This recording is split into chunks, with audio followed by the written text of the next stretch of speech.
અરવલ્લી જિલ્લામાં જનતાના ટેક્સના પૈસાના દુરુપયોગના આક્ષેપોને લઈને રાજકીય ગરમાવો વધી ગયો છે। જિલ્લા યુથ કોંગ્રેસ પ્રમુખ આશુતોષ રાઠોડે ભાજપ શાસિત તંત્ર પર ગંભીર આરોપો મૂકતા જણાવ્યું છે કે મોડાસા સ્થિત ભાજપના ખાનગી કાર્યાલય કમલમના સુશોભન માટે સરકારી ગ્રાન્ટનો ઉપયોગ કરવામાં આવ્યો છે। આક્ષેપ અનુસાર કાર્યાલયમાં અંદાજિત 7 થી 10 લાખ રૂપિયાનો શેડ નાખવામાં આવ્યો છે, જે પક્ષના ફંડમાંથી નહીં પરંતુ સરકારી વિવેકાધીન ગ્રાન્ટ અને પ્રભારી મંત્રીની ગ્રાન્ટમાંથી કરવામાં આવ્યો હોવાનો દાવો કરાયો છે।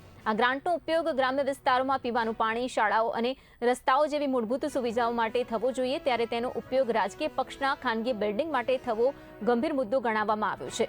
આશુતોષ રાઠોડે વધુમાં જણાવ્યું છે કે જિલ્લામાં અનેક વિકાસ કાર્યો અધૂરા છે।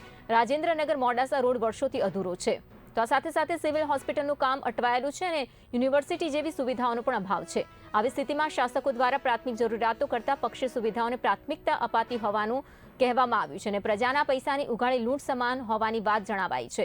આક્ષેપોને લઈને જિલ્લામાં ચર્ચા જોર પકડી રહી છે કે હવે જોવાનું એ રહેશે કે સત્તાધારી પક્ષ તરફથી આ મુદ્દે શું સ્પષ્ટતા આપવામાં આવે છે અને તંત્ર દ્વારા કોઈ તપાસ હાથ ધરવામાં આવે છે કે નહીં। જનતાના ટેક્સના પૈસે ભાજપનો જલસો, લોકશાહીમાં અરવલ્લીમાં લૂંટારાઓનું શાસન। મિત્રો, અત્યારે હું અરવલ્લી જિલ્લાના તમામ જાગૃત નાગરિકોને જણાવવા માંગુ છું કે મોડાસાના કરોડો રૂપિયાના ખર્ચે ભાજપનું જે કમલમ કાર્યાલય બન્યું છે એની પાછળના ભાગે ઊભો છું અને તમામ અરવલ્લી જિલ્લાના જાગૃત નાગરિકોને બતાવવા માંગુ છું કે આ ભાજપ કાર્યાલયની પાછળના ભાગમાં જે શેડ બનાવવામાં આવ્યો છે એ પૈસા ભાજપના કોઈ કરોડપતિ નેતાના ખિસ્સામાંથી નથી બન્યો, પણ આપણા ટેક્સના પૈસા સરકારી ગ્રાન્ટમાંથી અંદાજિત પ્રભારી અને વિવેકાધીનની ગ્રાન્ટમાંથી 7 લાખ રૂપિયાના ખર્ચે આ શેડ બનાવવામાં આવ્યો છે। અને ખરેખર આ તે કેવો ભ્રષ્ટાચાર!